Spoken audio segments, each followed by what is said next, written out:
Curriculum development में sequence, scope और criteria और सीक्वेंस को देखने के बाद आइए देखते हैं कि करिकुलम के एलिमेंट्स कौन से हैं। जनरली एलिमेंट्स के लिए फैक्टर्स और कंपोनेंट्स का लफ्ज़ भी इस्तेमाल किया जाता है। अगर हम नैरोली डिफाइन करें तो करिकुलम कंटेंट और एग्जामिनेशन के अलावा कुछ भी नहीं है, और अगर हम इसको वाइडर फील्ड में देखते हैं तो कंटेंट और एग्जामिनेशन के अलावा बेसिक मकासद पढ़ाने के क्या हैं, पढ़ने और पढ़ाने के या तदरीसी तरीक़ाकार कौन से इस्तेमाल किए जाते हैं, और कंटेंट का सीक्वेंस क्या है, यानी हम सिंपल से कॉम्प्लेक्स की तरफ जाते हैं और कॉम्प्लेक्सिटी पढ़ाने के साथ साथ बढ़ती जाती है। Broader conception of curriculum says it's a sophisticated blend of educational strategies। मसलन आप कौन से तरीक़ाकार इस्तेमाल करना चाहते हैं? क्या आप प्रोजेक्ट अप्रोच से पढ़ाएंगे या आप थीमेटिक अप्रोच करना चाहते हैं, या बेसिकली हम सिर्फ टॉपिक को पढ़ाएंगे? कोर्स कंटेंट क्या है, उसके डिफाइन करने के तरीके कौन से हैं और किस बेसिस पे हमने कंटेंट को सेलेक्ट किया और उसको पढ़ाना शुरू किया?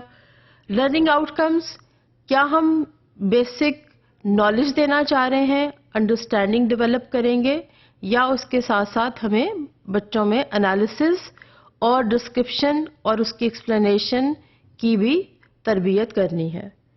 एजुकेशनल एक्सपीरियंसेस जो बेसिकली क्लासरूम से रिलेटेड हैं, बीइंग टीचर हम अपने क्लासरूम में किस किस किस्म के एक्सपीरियंसेस देना चाहते हैं? मसलन क्या सिर्फ लेक्चर से काम लेंगे या आप बच्चों को ग्रुप्स में भी बिठाएंगे, और क्या ये ग्रुप 2 बच्चों पर मुश्तमिल होगा या 2 से ज़्यादा? तमाम लर्निंग एक्सपीरियंसेस जो क्लासरूम में आप बच्चों को देना चाहते हैं उसमें हम डिफाइन करेंगे कि हमारे करिकुलम में इसका तरीक़ाकार क्या होगा। कुछ भी पढ़ाने के बाद किसी भी किस्म की तदरीसी एक्टिविटी के बाद ज़रूरी है कि असेसमेंट की जाए।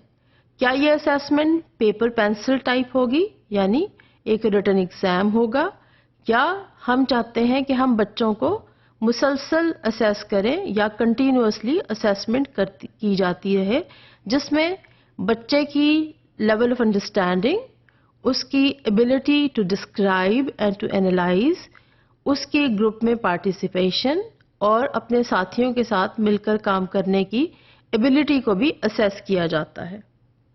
इसके अलावा जहां हम पूरे कोर्स को देखते हैं, बच्चे की अपनी लर्निंग स्टाइल, एक क्लासरूम में 20 बच्चों के साथ क्या हर बच्चा एक ही तरीके पर सीखना चाहता है, या उसका कोई अपना लर्निंग करने का तरीका है जिस पे खास तवज्जो की जाती है?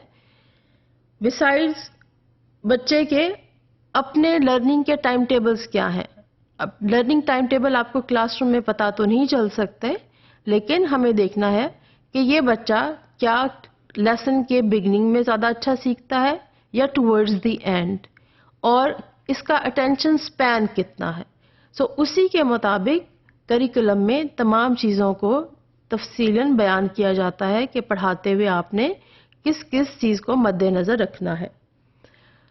सबसे अहम चीज़ करिकुलम को डिफ़ाइन करते हुए या बनाते हुए ये देखा जाता है कि प्रोग्राम ऑफ वर्क किस तरह का है, हम किस किस्म का प्रोग्राम तरतीब देना चाहते हैं और इस प्रोग्राम के मुताबिक बच्चे कैसे पढ़ेंगे।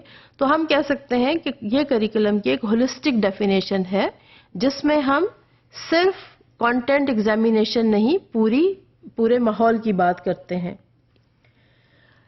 इसके साथ साथ ये बड़ा ज़रूरी है कि करिकुलम डेवलपर्स या डिज़ाइनर्स को ये जहन में रखना चाहिए कि करिकुलम बनाते हुए हमें देखना है कि कौन कौन सी चीज़ें हमें करिकुलम से एलिमिनेट भी करनी है या निकालनी भी हैं, क्योंकि वक्त के तकाज़ों के साथ साथ बढ़ती हुई तरक्की के साथ साथ बहुत सारी तब्दीलियां और इनोवेशंस आती रहती हैं।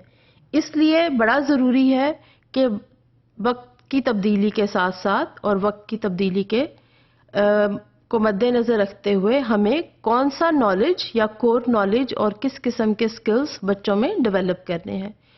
ना सिर्फ स्किल की डेवलपमेंट और नॉलेज की अंडरस्टैंडिंग ज़रूरी है, बल्कि इसमें बच्चों की एबिलिटी टू डिस्क्राइब और ability to explain and the application of knowledge is very very important.